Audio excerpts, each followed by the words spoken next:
The night my children told me I wasn't welcome for Christmas, the kettle screamed itself dry on the stove, and I didn't notice until the house smelled like scorched metal and disappointment. I stood there with my hand wrapped around the counter, listening to that sound, thin, frantic, thinking it would stop on its own if I just waited. It didn't. Nothing ever does. When I finally turned the knob off, the silence that followed felt louder than the noise had been. I remember thinking, this is how it happens. Quietly. Like a door closing you didn't know was open. Before I continue, I would like to welcome you to my channel Voice of Mrs. Addison. We bring you captivating stories every day. Subscribe to my channel to stay up to date with our stories. Tell me your opinion about this story in the comment section. Also tell me where you're watching from. Let's continue the story. Christmas had always been my season. Even after my husband died, after the casseroles stopped arriving and the phone rang less, I kept Christmas like a promise to myself. I kept it for my children, for the parts of us that were still tender and hopeful. I kept it because, in December, the world gives you permission to believe that kindness can be practiced into habit. I had already wrapped the gifts. I had written their names in my careful handwriting, round letters a little slanted, the way my mother taught me back home before my accent crossed the ocean with me and never quite learned to sit down. I had bought a new scarf for my daughter-in-law, soft and pale blue, because she once said she liked clean colors. I had practiced saying her name the way she preferred, rolling the R less, trimming my vowels like hedges. Practice makes perfect, they say. Practice made me tired. My son called first. He always did. He had inherited my husband's way of easing into hard things, like a swimmer testing cold water with his toes. "Ma," he said, and I could hear a room behind him, glasses clinking, a television murmuring. "We need to talk about Christmas plans." I smiled at the phone, even though no one could see it. "I was just thinking about that," I said. I found the old Carol's book, the one with the torn spine. There was a pause, a breath that didn't want to become a sentence. "It's just this year is a little different," he said. Different is a word people use when they don't want to say no. I waited. "Her parents are coming in," he added. "You know how it is. Formal." Formal. I picture my hands, always a little rough no matter how much lotion I used. I pictured my voice, the way it rose and fell with a country that still lived inside me. "I can help," I said quickly. "I can cook early and stay out of the way. I don't mind." Another pause. This one longer. This one had weight. "Ma," he said again, and when he did, my name sounded like a warning.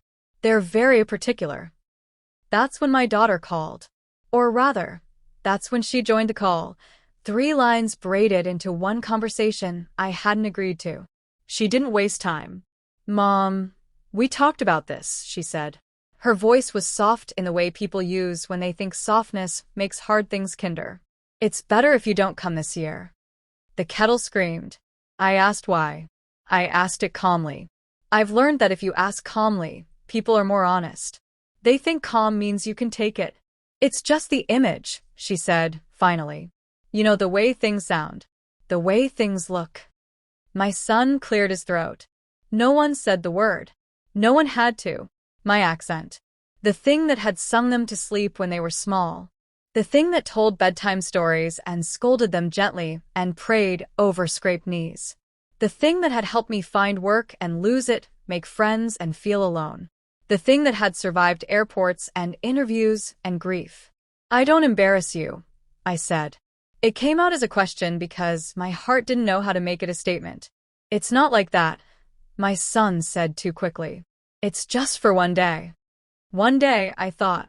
Christmas is always one day until it isn't. After we hung up, I stood in my kitchen and listened to the clock tick. I noticed how the light fell on the table where my husband used to sit, tapping the newspaper into neat folds. I noticed the way the pine candle smelled too sweet now, like it was trying too hard. I noticed that grief doesn't always come back as tears. Sometimes it comes back as manners. I didn't call anyone to tell them what had happened. I finished the tea with water that tasted faintly of metal. I folded the wrapping paper scraps into the trash like I was tidying a feeling. I told myself there must be another explanation. I told myself I was overreacting. I told myself a lot of things that night. Before all of this, my life had been ordinary in the way that takes effort. I woke early. I walked to the bus stop with my coat pulled tight and greeted the same faces. I volunteered at the church on Wednesdays, arranging hymnals, wiping fingerprints from pews. I liked the quiet work. It let my thoughts move at their own pace. My children had grown into good people. I believed that. They had jobs, spouses, schedules that didn't bend easily. We spoke often, but not deeply. That's the trade adulthood makes with you. Proximity for peace. I accepted it. I told myself it was enough. Christmas was when we tried again. When we pretended the distance was just geography. In the weeks leading up to it, I noticed small things. Texts answered slower. Plans described vaguely. When I asked what time to come, answers slid around the question. I told myself not to pry. I told myself love isn't something you interrogate, but the body knows before the mind admits. My chest felt tight when I wrapped the scarf. My hands shook when I labeled the gifts. Somewhere in me, a voice whispered, "Prepare yourself." I didn't listen. On the Sunday before Christmas, the church filled early. Coats brushed. Candles waited unlit. I sat in my usual place, second row from the back, where I could see everyone and no one had to see me. The choir rehearsed softly, the notes warming the air. I bowed my head and prayed, not for answers, not for justice. I prayed for grace, the kind you need when the people you raised forget how to hold you. When I looked up, I saw my children across the aisle, together, laughing. And for a moment, I thought maybe I had misunderstood everything. Then my daughter-in-law turned and our eyes met. She smiled. It was polite. It was careful. It was the kind of smile that keeps a distance intact. I felt something settle in my bones then. Not anger. Not yet. Something steadier. The truth was coming. I could feel it, like a hymn starting in a lower key. After service, people lingered the way they always do in December. Hands wrapped around paper cups of coffee, voices lowered, as if joy might spill if spoken too loudly. I stayed seated longer than usual, straightening the scarf around my neck, giving my heart time to slow down. Watching your children laugh without you is a peculiar kind of ache. It doesn't stab. It presses. When I finally stood, my knees protested softly. Age has a way of announcing itself in whispers first. I moved toward the aisle, nodding to familiar faces, accepting the gentle touches on my arm. "The Merry Christmas," Sister murmured in passing. Church is one of the few places where my accent is not something to apologize for. It belongs there, woven into prayers and songs, carrying other people's hopes alongside my own. I was halfway to the door when I heard my daughter say my name. "Mom." I turned. She was standing with my son and his wife, all three of them close enough that their coats touched. The picture of a family. I noticed then how carefully coordinated their outfits were. Neutrals, clean lines, nothing that asked for attention. I wondered briefly if I fit anywhere in that frame. "We were just about to leave," my son said. He didn't meet my eyes. "That's all right," I said. "I'm heading home myself." There was an opening there. A pause meant for something else. An invitation, maybe. It passed. My daughter-in-law stepped forward. "I hope you're doing well," she said. Her voice was pleasant, smooth, the way she spoke to store clerks and waiters. "We won't be at the candlelight service on Christmas Eve. We're doing something private." Private. Another careful word. "I understand," I said. And I did. Understanding has never been my problem. As they walked away, my daughter glanced back once. Our eyes met again, and this time her smile faltered. I wondered if she saw what she was doing. I wondered if that mattered. At home, the house felt too tidy. The kind of tidy that tells you no one is coming. I took off my coat and hung it on the hook my husband installed years ago, the screw still slightly crooked. I stood there longer than necessary, my hand resting on the fabric, grounding myself in its weight. I reheated soup for lunch and ate it standing up, staring out the window at the bare branches of the maple tree. Neighbors' houses were already dressed in lights, some blinking, some steady, all of them declaring something. Inside my chest, a quiet argument was unfolding. They didn't mean it that way. They're just trying to make things easier. It's only one day. But another voice, softer and older, replied, if it was only one day, it wouldn't hurt like this.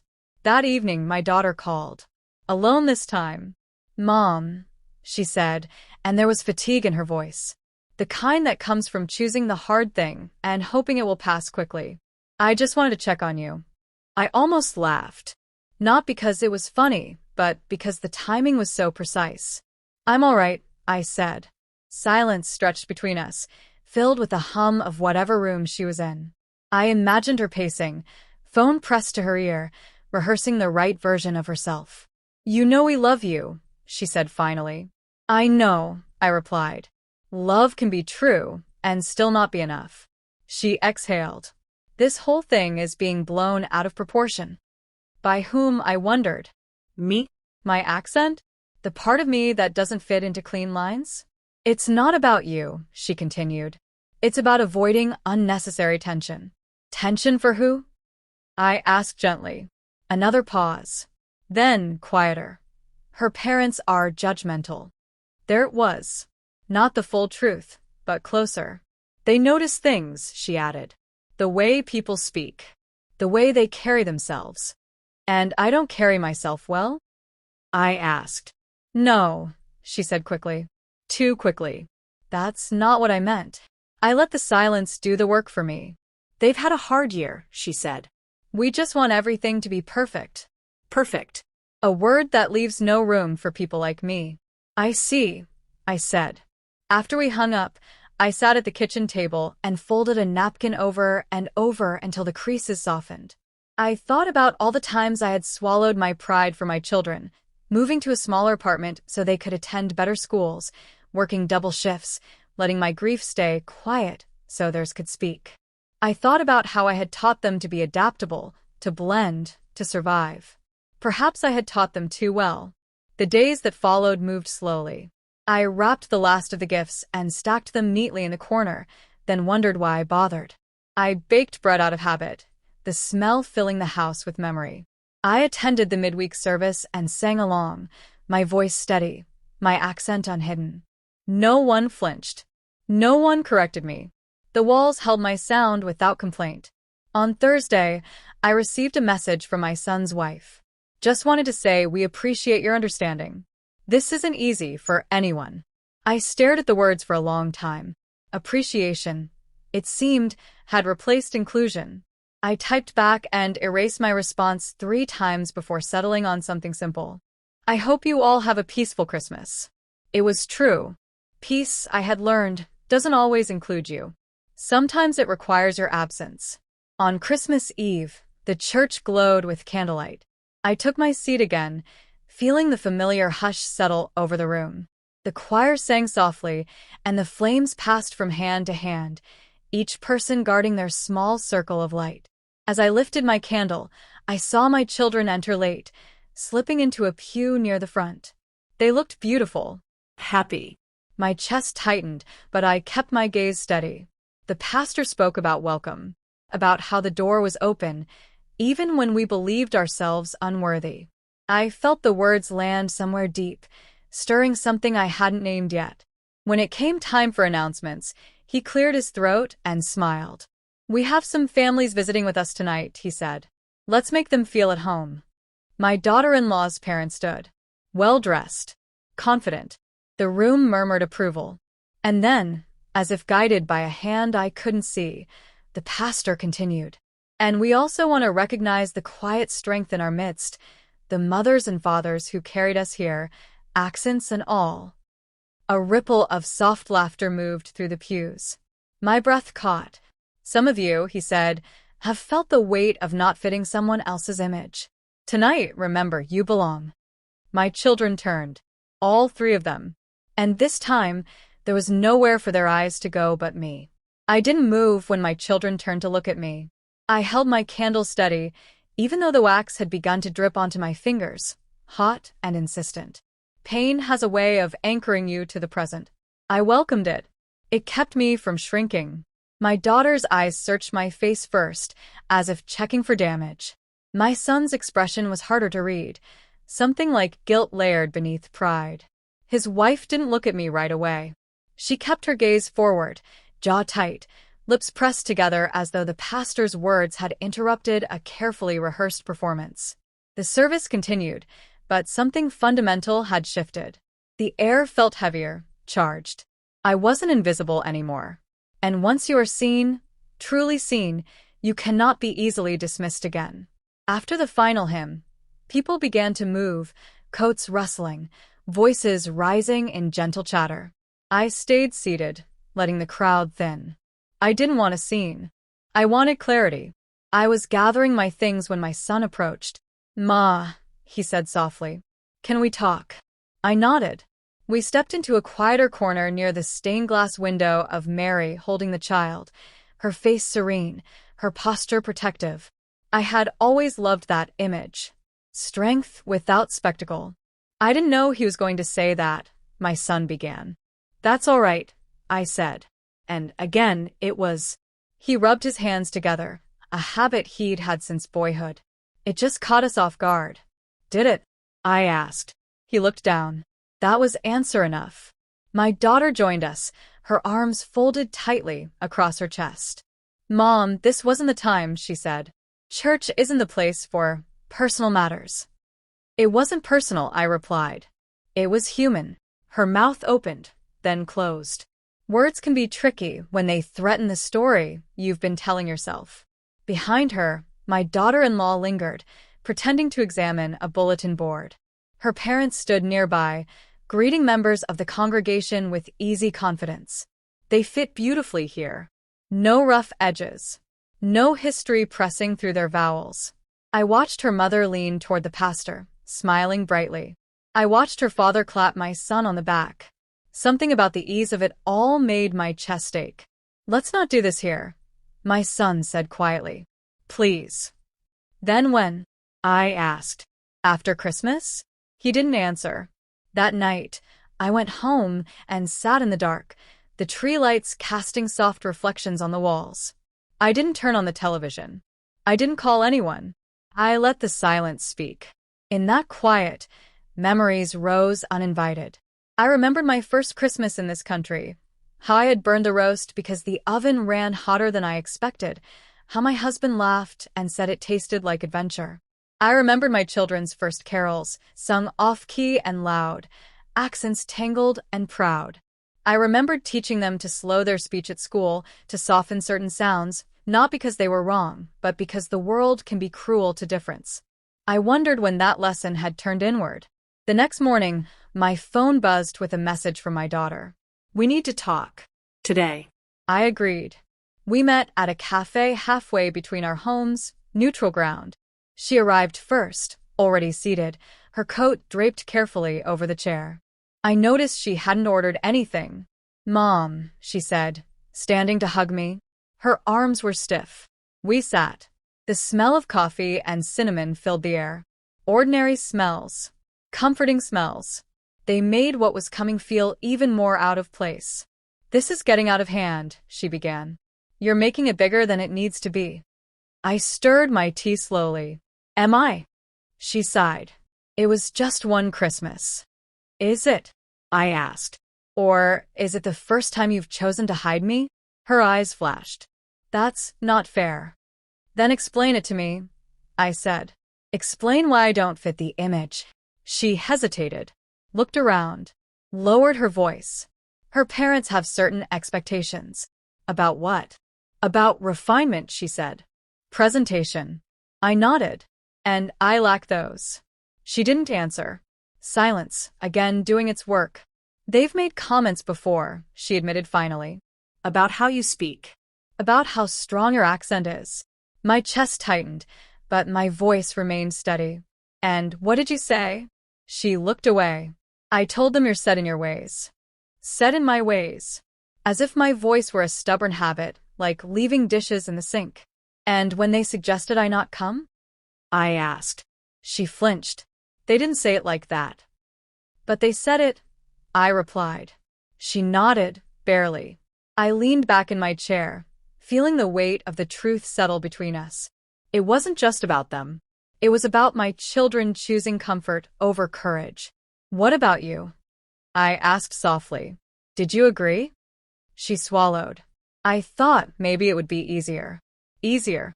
There it was again. For whom? I asked. Tears welled in her eyes, but they didn't fall. I didn't think it would hurt you this much. That, perhaps, was the cruelest thing, she said. After the cafe, I walked home instead of taking the bus.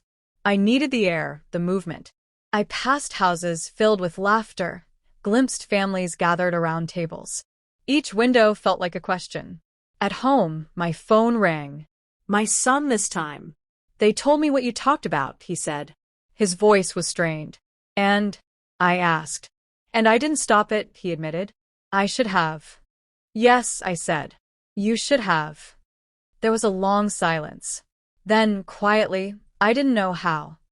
I closed my eyes. In that moment, I saw him not as the man he'd become, but as the boy who once hid behind me when the world felt too sharp. I raised you to know how, I said. You just forgot. He didn't argue. That afternoon, the pastor came by. He'd heard, he said. People always do.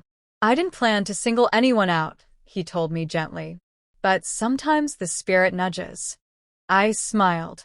It did what it needed to. He hesitated. There may be conversations. I nodded. I'm not afraid of those. Because something had changed. The betrayal was no longer a shadow. It had a shape now. A name. And once named, it could be faced.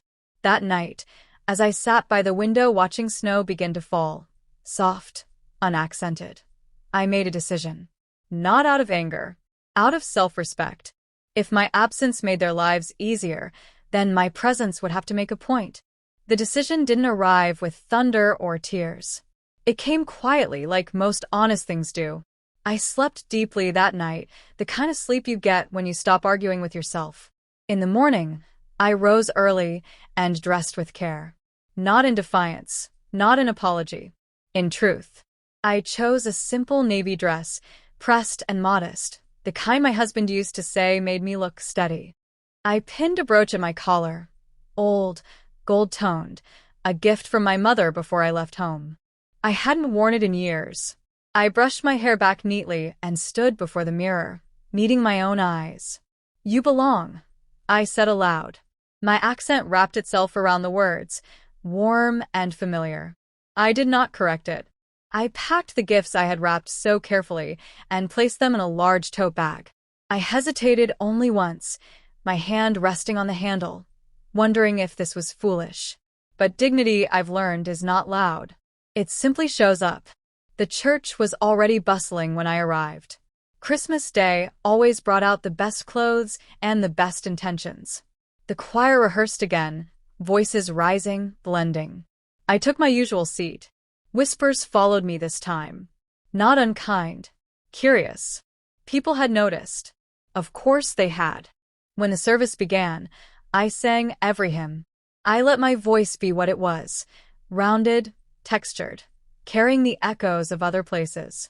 I watched faces soften, some in recognition, some in surprise. Sound has a way of disarming people when you let it be honest. After the benediction, the pastor stepped forward again. Before we go, he said, there's something I'd like to address. My heart beat faster, but I didn't look away. This season reminds us that family is not just about comfort, he continued. It's about courage, about standing with one another, even when it's inconvenient. The room grew still. We have among us those who have been asked to make themselves smaller for the sake of someone else's ease, he said. That is not the message of Christmas. I felt a hand touch my arm. I turned to see my neighbor, Mrs. Caldwell, her eyes kind and fierce. She squeezed gently. Across the aisle, my children sat rigid. My daughter-in-law's parents exchanged glances, their smiles faltering. Let us remember, the pastor concluded, that welcome is not conditional. After the service, people gathered, as they always did. But this time, they gathered around me. Thank you for your voice, someone said. My grandmother sounded like you, another whispered. Mrs. Caldwell took my hand. You did nothing wrong, she said firmly. I accepted their words without shrinking. I accepted them because refusing them would have been another kind of silence. Then my daughter-in-law's mother approached. She was elegant, I'll give her that. Her hair perfectly set, her coat tailored. She looked me up and down with a smile that didn't quite reach her eyes. I wanted to introduce myself properly, she said. We haven't had the chance. I'm glad to meet you, I replied. She tilted her head. Your accent, she said lightly. It's quite distinctive. Yes, I said. It carries a long way. Her smile tightened. I imagine it must have been difficult to adjust. It was, I said. And it still is. But I've learned that adjusting doesn't mean disappearing. There was a pause. Her husband cleared his throat. Well, she said briskly, we should be going. As they turned away, I heard her murmur something about boundaries and appropriateness. I didn't need to hear more. My son approached next. His shoulders were tense, his eyes searching. Ma, he said, can we talk? All of us. I looked at my daughter, at his wife. I nodded. We stepped into a small side room, the door closing softly behind us. For a moment, no one spoke. I didn't realize how bad it had gotten. My son said finally. That's the trouble with silence, I replied. It grows things in the dark. My daughter wiped at her eyes. I didn't mean to hurt you. I know, I said. But you did. My daughter-in-law shifted uncomfortably. This was never meant to be personal, she said. It always is, I answered, when it's about who is allowed to belong. She opened her mouth, then closed it. Perhaps she had never been asked to examine that before. I'm not asking for apologies, I continued. I'm asking for honesty. My son nodded slowly. We were afraid of conflict. And so you chose me, I said. Not accusing, just naming. He looked down. I won't make myself smaller, I said. Not for holidays. Not for appearances. If that's a problem, then the problem is not my accent. Silence settled again. This one heavier, but necessary. My daughter-in-law finally spoke. I didn't think it mattered this much. I met her gaze. It matters because it teaches your children who is worthy of being heard. Her face paled slightly. That landed. Outside, the church bells rang. Noon. Christmas Day. I love you, my daughter said suddenly, stepping forward to hug me. This time, her arms were firm. I love you too, I replied. Love, like dignity, does not require permission. We didn't solve everything in that room. Life doesn't work that way. But something had shifted. Lines drawn. Truth spoken aloud. Later, at home, I unwrapped the gifts myself. I folded the scarf and placed it back in its box. Not in bitterness. In patience. That evening, my phone buzzed with a message from my son. We'd like to come by tomorrow, if you're willing. I set the phone down and looked at the quiet room, the tree lights still glowing softly. For the first time in weeks, the house felt like mine again. I didn't reply to my son's message right away. Not because I wanted to punish him, but because I needed to listen to myself, to the quiet that had finally stopped accusing me of something I hadn't done. That night, I washed the dishes slowly, even though there were only 2 plates in the sink. I wiped the counter twice. I straightened the cushions on the couch that no one had sat on. These small rituals weren't about cleanliness, they were about readiness. About deciding what kind of welcome I could offer without betraying myself. When I went to bed, I dreamed of my husband. He stood in our old kitchen, sleeves rolled up, humming off-key. In the dream, he looked at me and said nothing, but his eyes held that familiar steadiness. I woke with a calm I hadn't felt in weeks. In the morning, I texted my son. You can come, but we'll speak honestly. 3 dots appeared almost immediately. We understand. Understanding is a fragile word. I hoped he meant it. I spent the day preparing, but not in the old way. I didn't cook an elaborate meal. I made soup and bread. Enough to nourish, not impress. I set the table simply, with the plates that had chipped edges and history. I lit 1 candle, not for decoration but because I liked how it made the room feel intentional. They arrived just after 4. I watched from the window as they parked, as my son adjusted his coat, as my daughter took a breath before knocking. His wife stood a little apart, her posture careful. When I opened the door, they hesitated. "Come in," I said, stepping aside. The air between us felt delicate, like glass that hadn't yet decided whether to shatter or hold. We sat in the living room at first, coats still on, as if no one quite believed they'd stay long. My son cleared his throat. "Thank you for letting us come," he said. I nodded. "Thank you for coming." It was my daughter who spoke next. "We've been talking," she said. "About everything." "And?" I asked. "And we were wrong," she said, tears gathering but not falling. "About Christmas. About you." I waited. Apologies, like bread, need time to rise. My son looked at his hands. "I chose comfort over character," he said quietly. "I didn't think of it that way at first. I do now." That mattered. Names matter. My daughter-in-law shifted in her seat. "I didn't understand," she said. "Where I come from, fitting in is survival." I studied her face. For the first time, I saw not polish but fear. "I know," I said. "I come from somewhere too." She nodded slowly. "I won't pretend this is resolved," I continued. "Trust doesn't come back all at once. But I need you to hear this clearly." They leaned in, all three of them. "I will not be hidden," I said. "Not for holidays. Not for in-laws. Not for anyone's image." My son swallowed. "We don't want that." "Then you'll have to practice saying so," I replied. Out loud. "To the people who expect you to choose silence." He nodded. This time, without hesitation. We moved to the table. The soup steamed gently, filling the room with a familiar comfort. As we ate, conversation came slowly at first, then more easily. Ordinary things. Work. Weather. Plans. The rhythm felt tentative but real. At one point, my daughter laughed, an unguarded sound that startled us all. She covered her mouth, then lowered her hand. "I forgot how much I missed this," she said. "So did I replied. When they left that evening, there were no grand promises. Just a sense of alignment, like furniture finally pushed back into place. After they were gone, I sat alone at the table, the candle burned low. I didn't feel triumphant. I felt tired.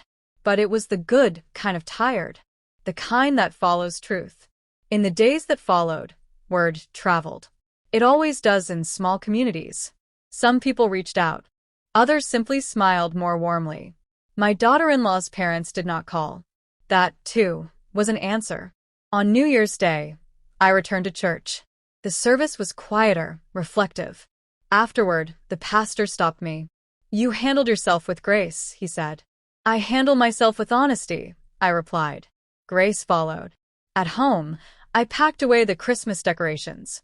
I wrapped each ornament carefully, placing them back in their boxes. When I came to the nativity set, simple, worn, I paused. Mary's face, calm and resolute, caught the light.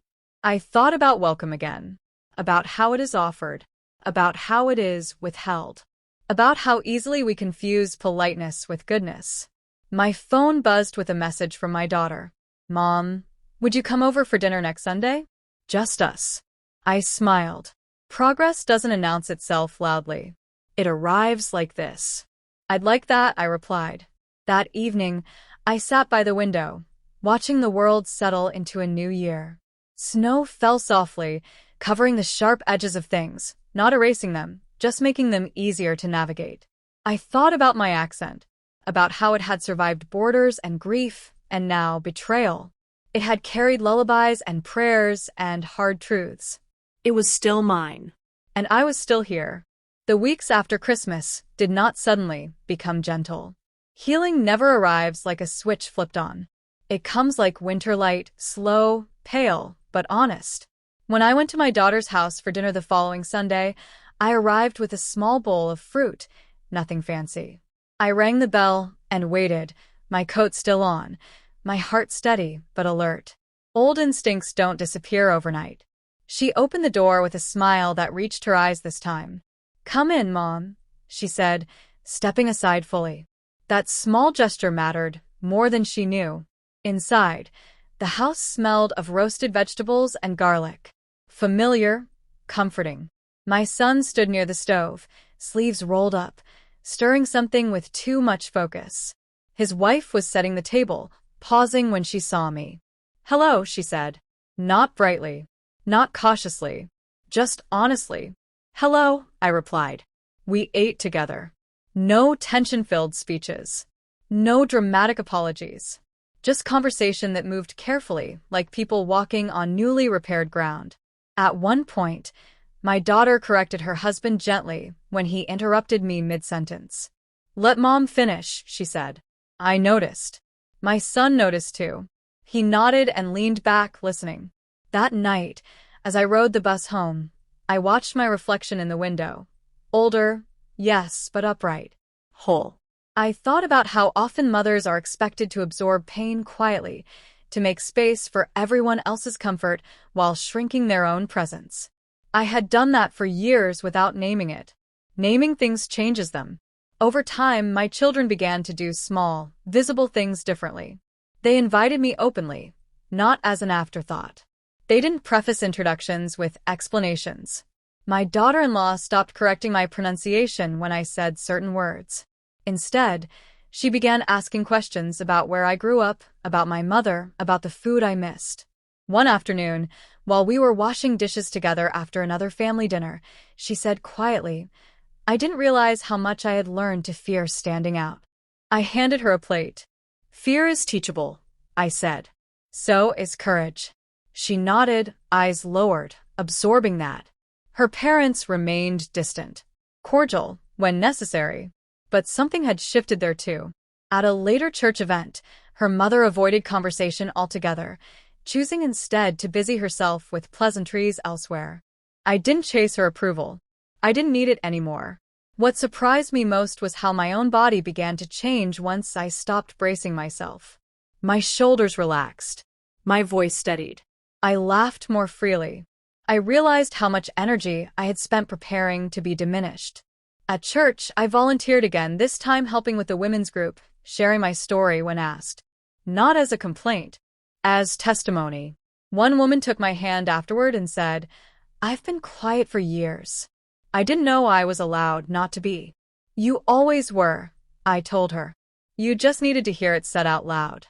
That, I think, was the real consequence of everything that happened. Not embarrassment, not punishment, but exposure. Truth stepping into light and refusing to apologize. My children grew too. Not perfectly, but visibly. My son spoke up more often when uncomfortable conversations arose. My daughter stopped smoothing over moments that deserved attention. They were learning that love isn't proven by silence, but by presence. As for me, I began planning my life with a different center. I enrolled in a small community class, storytelling of all things. The instructor encouraged us to read our work aloud. The first time I did, my accent wrapped around every sentence, unapologetic. When I finished, the room was quiet. Then someone clapped. Another joined. I went home that evening and stood in my kitchen, the same one where the kettle once screamed itself dry. I filled it again, turned on the stove, and waited, not distracted this time. When it whistled, I smiled and turned it off promptly. I poured the water carefully, watching steam rise, feeling grounded in the simple confidence of the moment. Christmas had passed, but its lesson remained. Family unity is not proven by perfect images or quiet compliance. It is proven by who is allowed to show up as they are and still be welcomed. My accent is still with me. It always will be. It has carried grief, love, sacrifice, and now, truth. It is not something to hide. And neither am I. As I sit here now, watching the quiet settle over my home, I think about all the ways we try to shrink ourselves to make others comfortable. We soften our voices, we hide our history, we erase the edges that make us unique, sometimes for family, sometimes for strangers. I have learned, painfully, that love cannot thrive in the shadows of shame. Love needs truth. Love needs presence. And most of all, it needs courage. I forgave my children, not because what they did was excusable, but because forgiveness frees the heart. It allows us to move forward without bitterness. And yet, forgiveness does not mean forgetting. It does not mean pretending that harm didn't happen. It means acknowledging it, naming it, and choosing dignity over silence. To anyone watching who has been asked to make themselves smaller, who has been told their voice, their accent, their story, or their presence is somehow inconvenient, remember this: you belong. You always have. And the world, or even your own family, does not have the right to diminish you. Christmas taught me that the truest gift is presence. Not perfection. Not appearances. Presence. Showing up for yourself. Showing up for others as they are. That is where healing begins. So I ask you, dear viewer, have you ever silenced yourself to make others comfortable? And what would happen if you allowed yourself to be fully seen? I hope my story inspires you to find that courage. If my story touched you, if it made you think, or if it reminded you to stand firm in your own truth, please subscribe to my channel, Voice of Mrs. Addison, for more real, heartfelt stories like this. Share your thoughts in the comments. I would love to hear your experiences, your struggles, and how you found the strength to show up as yourself. Because, in the end, our voices, our real voices, are the truest gift we can give.